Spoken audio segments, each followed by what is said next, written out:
The official numbers for world population released by the United Nations, as of now, have just surpassed 8 billion people living on Earth. In 1800, there were only 900 million members of the human family spread across the world, raising to 1.65 billion in 1900, and skyrocketing to nearly 7 billion in the year 2000.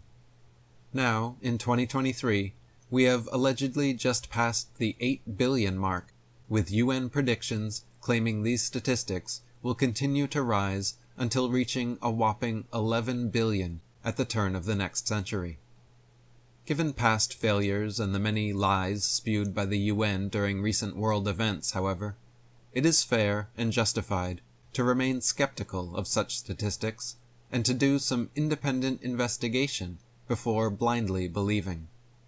By collecting official statistics and doing your own math, it is difficult to find a way for these numbers to add up. For example, India supposedly has a countrywide population of well over 1.4 billion citizens. But when practical calculations are made using the UN's own numbers, how they could possibly conclude such a high figure is clear as mud.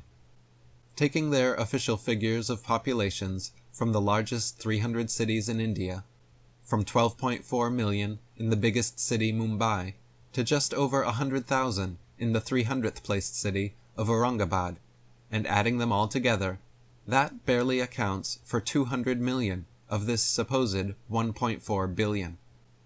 That means we are meant to believe that the other unaccounted for 1.2 billion Indians are somehow spread out across tiny towns, villages, and the countryside? If all the 300 places with the largest populations in India taken together only account for 200 million people, it is statistically and geographically impossible for there to be another 7 times this number mysteriously hiding out in the remaining small towns and villages with populations all lower than 100,000. A similar situation occurs when adding up the official figures for the entire world's 300 most populated cities. Taking the UN's own official statistics, from 24.1 million in the world's largest city of Shanghai, China, to only 361,000 people in the 300th largest city of Beirut, Lebanon, the combined figures only come out to approximately 1 billion people. Even after adding all the statistics calculated for surrounding metropolitan and suburban housing areas around each city, the total only amounts to around 1.5 billion. Where are these other alleged 6.5 billion people hiding? If the world's largest urban and suburban populations combined only total 1.5 billion, are we honestly meant to believe there are quadruple this number living in rural areas? Being generous, independent analysts have estimated at most another billion people could possibly be spread out across the world's rural countrysides, still putting the actual number well below 3 billion. The likely reason for these exaggerated statistics is that governments are incentivized to lie about population figures in order to collect more money for social programs. Then, by raising population figures to shocking levels, fear is created in the minds of the masses, and they are even more easily able to control and sell us on expensive, enslaving solutions. This hoax has resulted in billions of dollars spent fighting the phantom of so-called overpopulation, and led to many inhumane population control programs.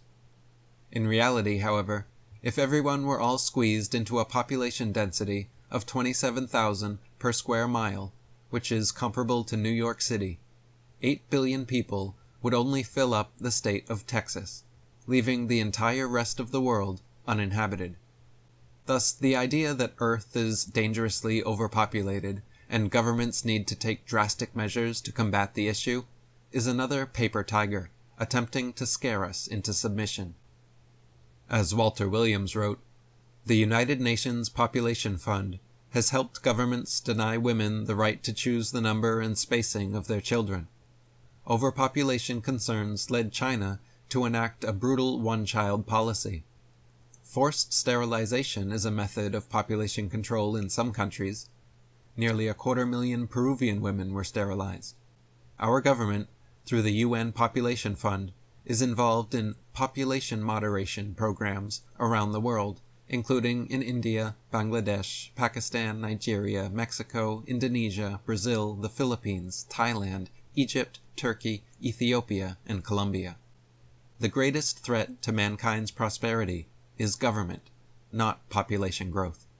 For example, Zimbabwe was agriculturally rich, but with government interference was reduced to the brink of mass starvation.